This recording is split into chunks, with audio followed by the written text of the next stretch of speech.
everybody. Welcome to TELLI Talks, where we talk about life, growth, career, and everything in between. I have my co-host, OGC Too Funny, in the building. And today, we have a well-known actor, Robert Ri'Chard. Hi, how's it going, everybody? I didn't want to mess up his name, y'all, so I got it good. Ri'Chard. What's going on? Ri'Chard. What's going on, world? Yeah, put a little French accent on that thing. It's cool. I like it a lot.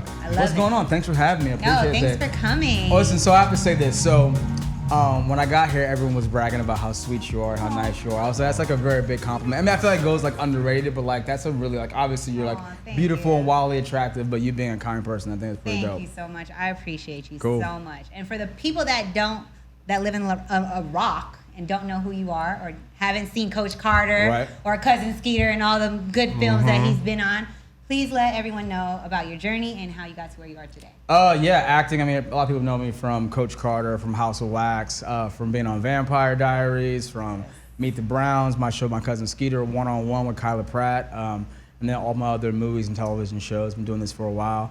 And, you know, just promoting the stuff that I'm doing right now, too, so it's really, really good. And tell them how long a while is, because it's been longer than a while, y'all. Oh, yeah, no, I'm like 40 years old, so I've been doing this for like 26 years now. I've been at it, and everyone's always asking my secret. I use this stuff, it's called Elite, and I put it on my face, and it keeps me young, and I like it. It's really good stuff. Elite, where can we get Elite? It's Elite. Elite works for him, but I'm telling y'all, black does not crack, and y'all see it on him, so...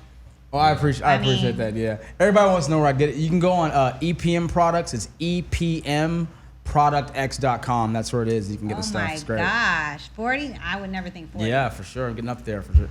That's amazing. All right, so I first saw him on Cousin Skeeter. That was like back in the day. So let's talk about how your career started, how you got into acting. Yeah. And all of that great stuff. Yeah, for sure. So wait, where'd you grow up? I was born in the Philippines. My dad was in the military, so I'm like everywhere. I grew up everywhere. I love that. Cali the most. Gotcha. Yeah, my whole family was in the military too. So my dad was based at Fort Hood. So was my brother. So I get that. Started off. I grew up in LA. Was kind of going the wrong path. End up getting involved in acting, and then booked Cousin Skeeter right off the bat. And so me and Megan Good got to do an awesome television show where she played like my girlfriend. Bill Bellamy was on the show, and then everyone, Brian Robbins and the whole producing partners who've blown up now were producers on my show. And then now Megan and I are back doing another show that's called Harlem. It's great. Oh yes, new movie coming out, y'all. Yeah, so I'm really excited about that. It's on Amazon Prime December 3rd, so go check your local listings. December 3rd, Harlem, coming out on Amazon Prime. Great show, and we're back teaming up together. It's great. And what's Harlem about? Four ladies, Sex and the City type shit, you know what I'm saying? Four best friends, you know what I'm saying? Fucking dudes trying to figure out why they won't marry them. What everyone's going through. In Harlem. In Harlem. It's shot in Harlem? Yeah, we shot it in Harlem, yeah. Okay. So we're just like all over New York. It's great. New York is great. Shout out to everybody in New York for all the hospitality. Food was great. And we shot through the pandemic, and like I would say that people were just like incredible. Like even though like the crew, but like everyone in the city was always like coming up to us, talking to us a lot. Inviting us out for restaurants and stuff. I love New York. I love New York. It's a great place for business. Yeah, everyone's hustling and bustling in New York. Yeah, for sure. Absolutely. Super expensive. But you guys are running it out here. I'm saying right here, got TELLI Show, TELLI Talks right here on the boulevard. On the boulevard where we can see everyone pass by and everyone can see us talking. I love it. I love it. Yeah, it's super fun. It gets pretty crazy out here. Yeah, it does. What's the craziest thing you've seen like outside your window? Outside these windows, we've seen a nun with her titties out. And did not want to shake them. I was like, girl, shake them things. Right, it's Mardi Gras somewhere. Titties out, nipples are fully out. We've seen a goat that's on a farm, walking Hollywood Boulevard. Yeah, he was a goat, on a leash. Like he was a dog, yes. We've seen guys in diapers, not on Halloween night. I seen someone lick the window as they all walked. The way across. They licked the window as they walked across. So. Good old Hollywood Boulevard coming to you live and direct. Yes, and I know you have another new movie out called The Fight That Never Ends. Yeah, it's on Lifetime now. Yes, Fight That Never Ends is on Lifetime right now. It's me, Chris Allen, Drea Michelle's on the show too. Columbus Short's in it. Alan Payne, he's in it. Preston Whitmore directed it. It's an outstanding movie. Tell us a little bit about it. Yeah, so without giving us too much. Yeah, for sure. So true story. True story. Yeah, absolutely. Yeah, it's great. Young girl moved from Milwaukee, came to Southern California, had like a legit job, but was like drawn to the hood. and like got a job working at like a inner city youth center or whatever, and then fell in love with the wrong guy. And the wrong guy was like Hoover Crip, all that kind of stuff. And I ended up playing the guy. And what's funny was I grew up in gang life. I grew up like 60s and stuff. And so, but originally the role was slated for Nips. Nips Hustle. Nips is playing. So, but Nips is his marathon shop's right next to my cousin Jock's barbecue pit, right there on Crenshaw and Slauson. That's where I'm from. So I had done another movie with Preston Whitmore, the director. He's like, yo, bring Rob in. So I went, I met with his whole crew, because like part of the production team was just like all of his homeboys that grew up with him, including Leon, who's in the movie that Alan Payne plays. And then Broderick Hunter's in the movie too. He's great in the movie. And we just knocked the movie out last year, and it's now on Lifetime, and it's doing phenomenal too, so it's great. So people get to see me in a different light too, because a lot of the characters that I played have been more like, like the good guy. And you were gang bang. So how was that, playing the bad guy and coming from that lifestyle back in the day? I know you're out of that now. Like how is playing that role for you? It was funny. I mean, I guess for me it was kind of like riding a bike. It's like I grew up like in the hood, but I had my dad. And my dad, everyone's parents are trying to get you to like, be a productive member of society and stuff, like wear a shirt and tie and like go get education. But, me at that age, I was just running the streets so much. And so when I got in this role, it was kind of like dusting off all the old clothes in the closet and being like. So, okay, when you was running them streets, because, people see you clean cut guy, You don't expect good looking that. clean cut guy. He doesn't look like a typical, this is stereotypical of me now, a typical person that's running the streets. Yeah. You know what I'm saying? Yeah. So I just feel like how at what age gap were you involved in that lifestyle? Yeah, so pretty much like most of my teenage years. Eventually I just got like shipped out. So I got shipped to Baltimore for university, and that's kind of what was like sort of like my exit. And then all the shows that I kept booking were taking me all over the world, which really changed so much of me. You go start seeing like Canada and Europe and going to Australia and going to Africa. It starts to change you. Yeah, it just starts to just mold you and There's change more in different to ways. life. Yeah, Yes, so absolutely. that changes the way you talk and the way you walk a little bit. I mean, I never forget where I came from, but I've seen more of the world now, and that's influenced where I've come from now. Absolutely. Absolutely. And So, you bring a part of that world with you, so it's a blessing in the same but time. also too though, I think it's important to give back. I go and talk to like inner cities all across America. I've been everywhere: North Carolina, the Sticks, Bama, Mississippi, Louisiana. I talk like all over, and I let these kids know, like, listen, like, be about your business. Don't be about your bullshit. You know what I'm saying? Like, you gotta figure out like that's what the bar right you know what I'm saying? Like, you know what I'm saying? Figure about out rapping. That's the next Shout out thing. to Dame Dollar. I know everybody reps Dame Dollar out here, so. But yeah, no. I mean, it's like once you figure out how you're gonna rep your family, be about your business, and build something that's substantial. I think a lot of your focus just changes. You know what I mean? Yes. And that's exactly what happened with my character in The Fight That Never Ends. He's out running the streets, getting shot at in gang wars, and he meets his girl who's like, what are you about? He's like, well, look out. You know what I'm saying? Like, we'd ride these streets, we'd ride down South Central LA, and like everybody's turning their heads. Cops don't want to, do anything positive, and everybody's out here fighting. She's like, well, what would you do? And he's like, I mean, I get, and that's kind of what spawned the question of being like, hey, like, can I go out here and make like some sort of a difference by having to be able to get into everyone's ear and talk to them as someone who's from this neighborhood, being like, we should build something instead of breaking it down. Right.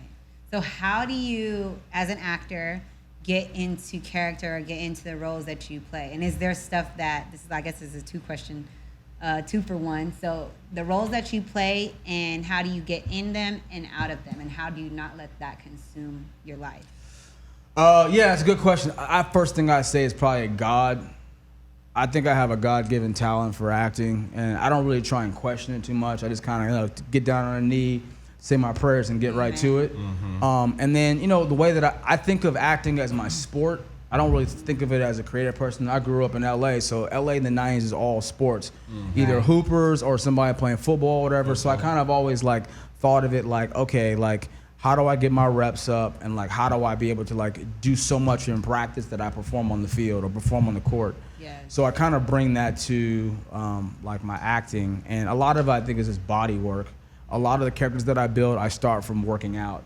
I try and make this person physically look like what it has to be. So yeah, so like, you know, it's like if you saw, I don't know, like a dog walking down the street, it don't walk like a wolf walk.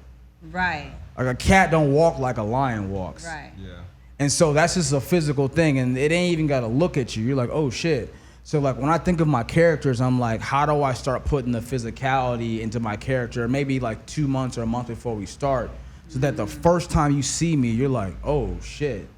You know? It looks like right, and like appearance first. So yeah, appearance first for you. Yeah, for sure, absolutely. And before like the mental. Yeah, and then a lot of things that is different about like I think my style is I don't read scripts. I've never read a script my whole life. Oh, really? Wow. Emmy Award winning actor. I don't consume it that way. I feel like we're all people, and so I'd rather like talk to you or talk to somebody who's living the life and start to understand like, you know, like where they came from and then like how they like deal with like every situation, because like you don't know what you're gonna say next.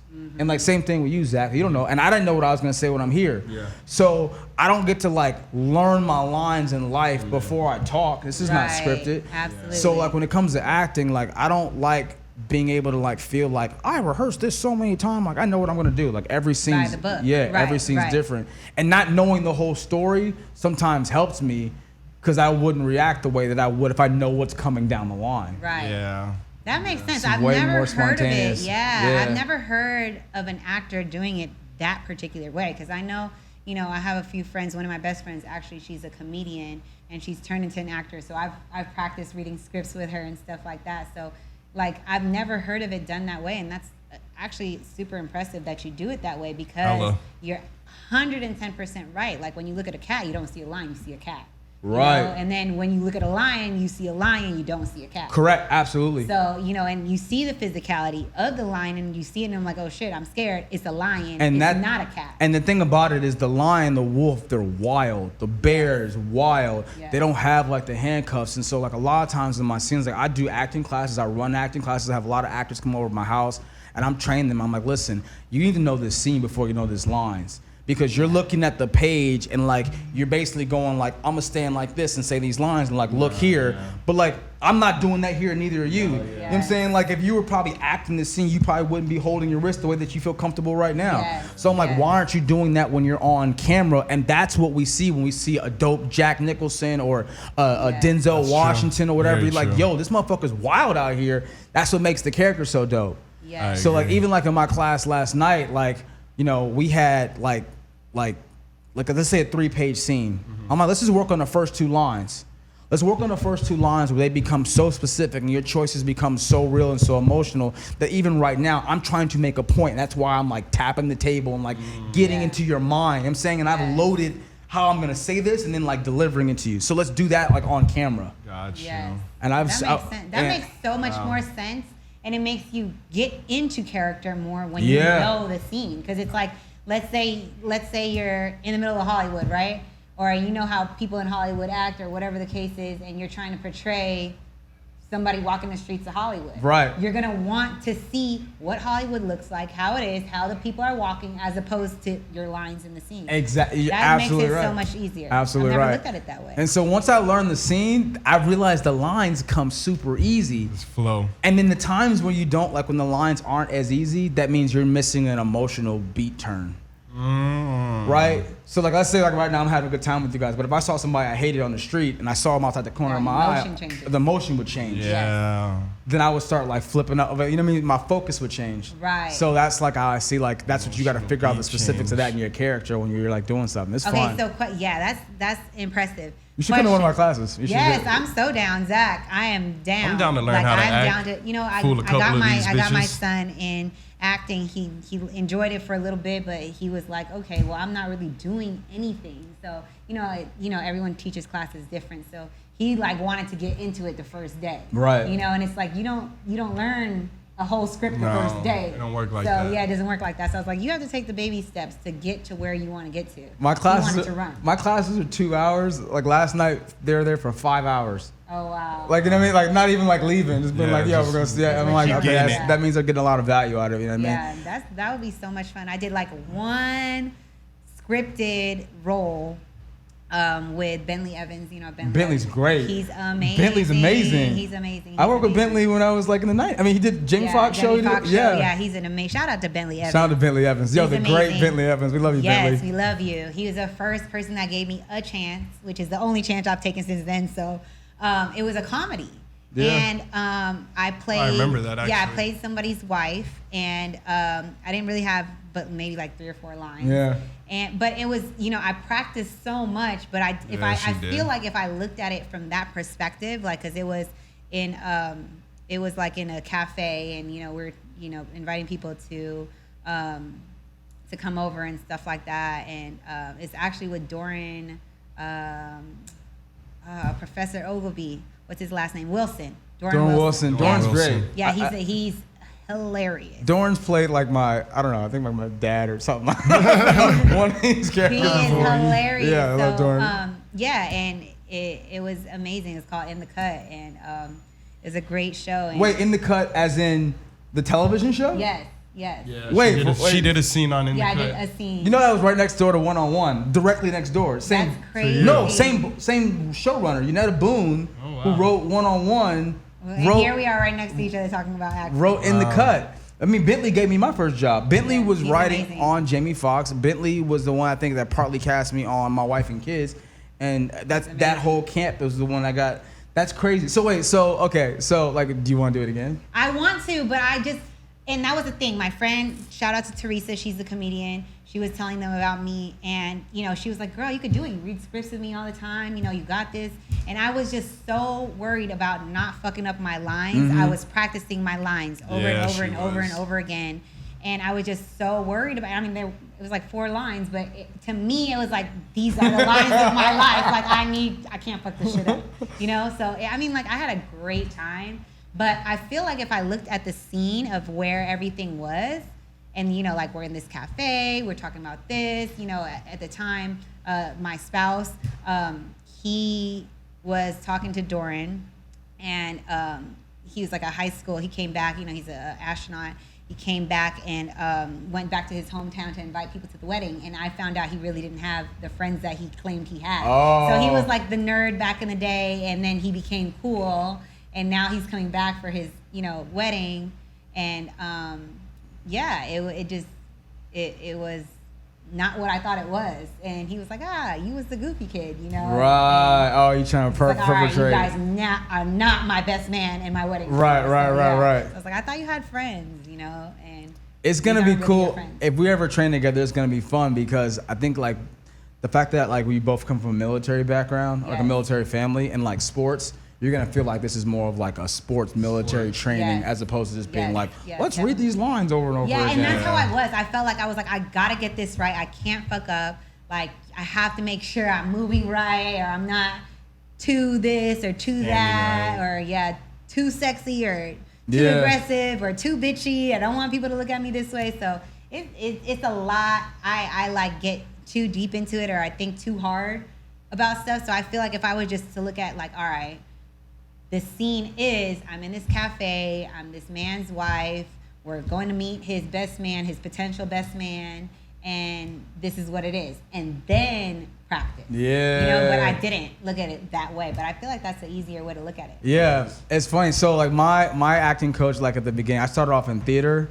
Like she would just make us do mad push-ups, like all the time. Push-ups and jumping jacks. Push-ups, jumping jacks, and like get over there and hold that plank position for like 5 minutes. So like for an actor? Yeah. So like I was always like in trouble. So I'm always like doing push-ups and shit. So I got like in shape from like acting class. You know what I'm saying? That's funny. So now I feel like, I felt like that got me a lot more body control and breath control and all those other things that actually end up being like something that I can pull out of my tool belt when I'm doing scenes. But yeah, we should definitely do something together. That'll be a lot of fun. That would be dope. I have a question on acting. Back to going like not really acting, it's kind of real life and acting. Yeah. You being an actor and having a God-gifted talent with this acting skill, you could take this and you could run this into relationships and with people, right? Almost not saying you would manipulate people, but you can almost cry on command, say, baby girl want to break up with me, I'm about to tear it out and throw on an Oscar-winning performance so she could stay with me. Right. That happens? I don't think it does. It's because I think that everyone has like a stronger gauge than that. If I was bullshitting you, you would just know it. I would know it. Instinctually, and women are more heightened than men when it comes to like instinct and like intuition and all that kind of stuff. You just can't fake that shit. I've always, I mean, everybody knows I'm in a relationship now, but I've always had this like phobia to date actors because of that particular reason. Yeah, like, that's why I brought it up. Like, what if they just cry on the man and be like, "Oh, baby, I cheated on you," and come on, you know, take it like, back. "Come back to me, please," and they're like crying. But you know, this and it's like, motherfucker, "Fuck, I feel bad." an Academy Award-winning actor. Nah, I gotta stay sucker free out here. He's like, "I'm a girl as they come. I'm not acting when I'm with a girl." No, not at all. I mean, plus, you know, you gotta like, you know, dive. We all, you know, want the best for, you know, what our dreams are, how we want to shape our lives, and then find that person that's the person that you would give your life for. Absolutely. You know, and like, you know, as a man, like you got to step down and give your life for a girl. This is how it goes. You know what I'm saying? Eventually, yeah. I feel like eventually everyone comes to that point in their life. Yeah, for sure. So, Definitely. is there something in acting that you would never do, like let's say a role that you would never play? Like I know I've had an actress come on here and she was like, I don't do scary movies. Oh, yeah. So is right. there something that you don't particularly do or don't want to do, and why? So one, I would say, yeah, there's probably things that I don't want to do, and it's probably just be like mindful of like my dad. Like that my dad's gonna see that, you know what I'm saying? Yeah. It's like nothing against anyone who does like pornography, but like I just can't be out there just dick slinging on fucking. My daddy gonna see my dick. You know what I'm saying? It's just like my dad's film. gonna watch this, you know what I mean? I am weak. So there's just certain things that I'm just like probably just not gonna do. Just been like, nah, Pop's gonna see But that. what if they pay you like, hey Rob, we gonna pay you $1 billion? All right, this is a great question. I love the money question. Like, what does $1 billion really get you? Like, for real. Like, let's everything say, no. that you want that involves money. But let me tell you. Listen. So, like, let's say like you have $1 billion, right, and like no debt with it. No debt with it. Like, I okay, like you. We had this conversation earlier. It don't really like it don't change traffic. should change my house and situation. No. Hear me out. Like my no car matter, situation. No matter what car you get into, it's the same radio station. Like it's a different radio station for billionaires than the rest of us, right? It's the same seatbelt. And you sit next to the same person you probably would be sitting with if you didn't have the money, if you was a good dude. Man. So you're with the same people doing the same shit. Now the steering wheel's nicer, it's leather, but come on, like how nice It's can you still make a car at the end of the day. But how nice can you make leather? Like leather that. only I gets get that. so fucking nice. So you're still in the same traffic. You go to a plane, it's your private plane, but like they got regular shit like sandwiches and shit That's on true, there. that's true. So like no, you can order gourmet meals on a private okay, plane. so for instance, You can order what you so want. there are gourmet meals you can have when you're a billionaire, and there are gourmet meals you can cook when you have no money. You save up your money No, too. facts. Right? That is facts. So I get the fact. He's saying morals are deeper than fun. But not even that. I just feel like I understand that cash can make things comfortable. Yes. But then you're still on a couch. Yeah, that's Yeah. true. Like you're not like it's like you're in the sky or with on that. another I agree fucking with that. planet. You I agree, can I float agree. and shit. I agree. You know what I'm saying? When your morals comes into play, money shouldn't be a factor. Yeah, I mean, 110%. and like you know the thing, like obviously we all got really affected by like Kobe Bryant. That's a big ass thing. The whole world. Whole that was like world, a bro. fucking tsunami of emotions that people didn't see coming. Yes. And like when it boiled down to, it's just Sunday going to practice with your daughter. Yeah. And just Yes. an accident that happened. It's a freak accident, and they said that like his like bones was around her bones. Oh man, I didn't know that. You know, like when they Yeah. found him, it was like he had wrapped his daughter up. And like, that is true for every parent who's the car's about to crash and they do the Yeah, parent that's true. arm. It's the same damn thing. Yeah. So it's like, even though he's in a chopper, it's He's like still doing the same thing you would doing do the as same a regular. damn thing. Going to Yeah. practice with your loved one and trying to make it home for lunch. Damn, man, but that $1 billion sounds lovely. I'll tell you that much. Yeah, but you can't be a slave of that But shit. not Yeah. when it affects your morals or like at the end of the day, what you got to come home to, your parents, how Yeah, they're gonna no. view you. You know. I just feel like when you have morals and standards, certain things come to play? You know? I would say this, like, you know, some of us have had the fortune of touching like money. And like I've been able to be in a place where I've touched money and like extreme poverty. Like motherfuckers have nothing. Like that's my elephant and I have nothing else. You know what I'm saying? Like I live on the floor, I have no roof. I never had a bed. And like I would say like the people with the no money are happier than the people with all the That's bread. true. That's true. So like the people with no money are like, yo, the sun is setting, I got a soccer ball with my best friend, that's all I got. Put on the music, let's dance. Yeah. Absolutely. And like the biggest money I've ever seen is like, you know, when there's a chopper landing on a yacht. That's the biggest money on the planet, right? But then you're still just having conversation. And I will say this, that level of money allows you to think without interruption. When you're on like the ocean and you have like the sun and the water and it's like your yacht oasis with your people, you can think about a lot of big shit. That's what money does. It also comes with problems.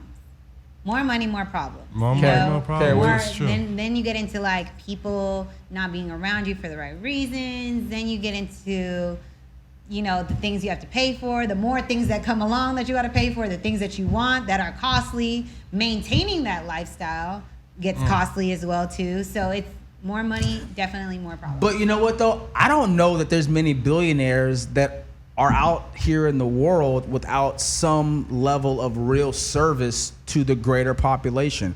I'm a billionaire. Yeah, but you own Google and Google has to work. Yeah. And if Google don't work on my phone, I'm gonna be pissed. So you owe like, I don't know, 4-5 billion people Google working all the time, all the time. That's a headache. Right? Yeah. And so like, it's saying like you owe service with that reward, whether it's like oil, like if you went to the gas station and there was no gasoline, like you don't imagine. Everybody's gonna be going nuts. Right? All of that, all of that. So like to me, that money is in direct reward with like your 24/7 obligation to like society. Serve. Yes. Yeah, like yo, I own piping. Yeah, motherfucker, everybody's toilet better flush all the time. 24/7. Right, and when I leave, like Dave's Chicken and go to the Yep, for real. So that's how I think it. 110%. And so a lot of times to me, I associate like the money that one earns directly with like the service you're providing with people. And if you want to provide a bigger service, you're gonna make more bread. This is how it goes. 110%. You know. So, relationships. We didn't touch up on relationships. We had career. We had career. So relationships. Are you in one? Single? Ready to mingle? Focusing on yourself? Celibate? What are we doing? Yeah. No. I mean, obviously, like you know, I think relationships are important. Boring? I think important. Oh, important. Yeah. I was like, boring? I think men need women. Yes. Yeah. Like in the most realest way, like how you need like both your lungs, like you need a strong woman in your life. And you know, when you're thinking about like planning your legacy, it's like okay, like wife and then like kids. Absolutely. You know, and then like all the good parts of that, like Christmas and birthdays and shit. And like that just like warms my heart. And like obviously like we're all looking for that special person that you just want to like get down on your knee on and be like, you know, I'm in love with you. And like, you know, the girl who's out there knows that I'm in love with her, you know, and this is really, really healthy, I think. Absolutely. So you're in a relationship, or are you looking? Yeah, in a relationship, you know what I'm saying? But also trying to make sure that I'm setting up my foundation to be able to invite. I think that that like a relationship is supposed to be an invitation. Yes. And like a man needs to be about his business to invite a woman to be a part of like his operation, right? Absolutely. So it's important for you as a man to build your business first. Absolutely. You know? 110%. And go into that deeper part of your relationship when you're genuinely fully ready and fully committed. Yeah, for sure. Absolutely. 110%. And you know, and it's also it's great when you come across a woman who's down to help you build. Absolutely. You know, I think a lot of times, you know, you being about your business has more to do upstairs than like how nice the leather is. You know what I'm saying? You got to have like a plan. You know what I'm saying? Like, yo, this is what I'm trying to do. And like, yo, go get these motherfuckers over here and tell them to take my order. You know what I'm saying? Like, because I'm selling this, you know, widget or whatever. And then that's it, you know? Absolutely. 110%. What about you? You in a relationship or what? I am damn near married. Okay. How long you been together with you? going on 7 years. Yes, and we have 8 children. Oh, that's great. I love it. A big family. I love that. Yes, absolutely. So fingers crossed, Deontay, LaShawn Wilder. Who's your favorite? I'm putting you on the spot. Who's my favorite relationship? Kid. No, kid. Oh, I'm like, wait, what? No. Kid? No, I love them all. I love them all. You know, I think they all have different personalities. Yeah. You know, we have quiet ones, we have loud ones, we have characteristic all ones. different types of personalities. We have all different personalities. How do you manage all that? Fun. It makes it so fun. How do you manage all that as a mom? Like, you just do it. You know, like you really just do it. You don't. There's no handbook on how to be a mother or how to cater to your children. You know, and it's like when you have your first child. My oldest right now is 15. Yeah. So when you have your first child, that's kind of when you learn. Like, you know, during the process of them growing, being as a woman, you know, being in your womb, like you get attachment then, and you just learn how to be a parent, learn how to be a mother, and you're pretty much, you take what you've learned from your parents and then, you know, carry that down. Whatever you want to break, you try to break that, you know, and try to stop generational curses. And you know, it's deeper rooted issues come with how you're raised and upbringing and stuff like that. You know, manners. You try to teach your kids manners and how to be patient. I'm working with my 3-year-old now. The baby's 3. So on patience, she has no patience. She wants everything now, right now. I want it now. I want to go to the park now. I want to go swimming now. I want to play with a puppy now. Like, I'm like, you can't just have things on your time. So she's like, but why? You know, so I'm working on trying to get her to understand that, and she just doesn't understand right now. That sounds fly. That sounds like the queen of the house. She runs the damn house at 3. All the older kids and everything. So, and you know, it's a blessing to have children. It's definitely a part of yourself. You see yourself in these kids, like you see your characteristics in these kids, and you're just like, oh my gosh, I can't even get mad because I did the same shit. Like, you know what I'm saying? It's so crazy. Like, it's so crazy. And then you see like features. Like, I'm like, damn, these are my lips. Like, you know, or this is how I would act. This is how I would act if I did, you know, some dumb shit, or if I got bad grades, or, you know, whatever it is. So you see yourself in your kids, and that is like the best part ever. You know, watching them grow from being a child to a teenager and seeing their development, growing into becoming their own, like, you know, growing into being a man and getting hair on the face and, you know, wanting to look good and fly, and, you know, all the things that you just see as a parent, and you're like, oh my gosh, like, this is a part of me. And you know, they grow too soon, too fast. So damn. Yeah. I would have looked at my kids if I had any and been like, boy, you was in my nutsack. What you waiting on? What you waiting on? A whole lot of shit I'm waiting on. The right one? Right. Shit, that's the main one I'm waiting on. But I don't want no kids. You gotta know what your value system is, and then you gotta go find, like, you gotta figure out what's important to you and a girl, and then like, you gotta go to where that is. Absolutely. You know what I'm saying? Like, some people, like, they know their value system is like, let's say like the church. It's like your wife is in the church. You know what I'm saying? Yeah. She like ain't not at like One Oak. You know what I'm saying? Oh yeah, no facts. You ain't gonna find them at One Oak. You know what I'm saying? So I mean, you can find them at a nice little joint at One Oak though. But you can find your wife at One Oak. It just, that would be your value system. It has to That's your value system. But that ain't mine. There can be church girls in One Oak. I'm just saying. Some of the church girls don't need to be in church too. I know a lot of people that go to church or have a relationship with the Lord that still go to the club. Of course, but not every night. Yeah, of course. You know what I'm saying? Like, of course. Yeah, so I just feel like you can find your spouse anywhere, and it's not just like a mental connection; it's like a soul connection. Yeah, you know? for like, sure. So. Well, also too, like, I mean, like, let's say like if your girl's working at 11 o'clock at night, then she's a hard worker. So if that's important to you, like if you're like, I want to make sure my girl's a hard worker, and that girl's got 3 jobs, and you're gonna be like, yo, absolutely. I want to go get you a coffee or take you out for a lunch in between your jobs, like. Let me like take you to the spa or something, like, you know what I'm saying, give you a little pamper session in between your hard work, because you got a hard working woman. That's true. Amen you know, to so you know. To all the people that got girls that are hardworking women, take them to the spa. You heard him. Little spa day. Send them $2, $200 on Cash App. Get their nails done. You know what I'm saying? Amen. Put it on them. Or so you for can just everyone take that a comes little bathroom, something. You put a little, like, you know, bubble bath or whatever in the bathtub. You know what I'm saying?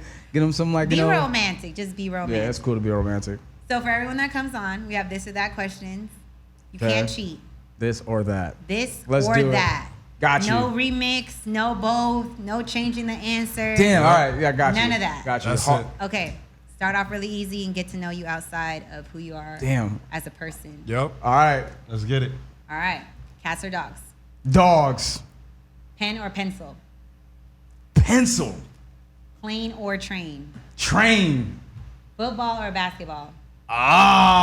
Football. Cooking or baking? Cooking for sure.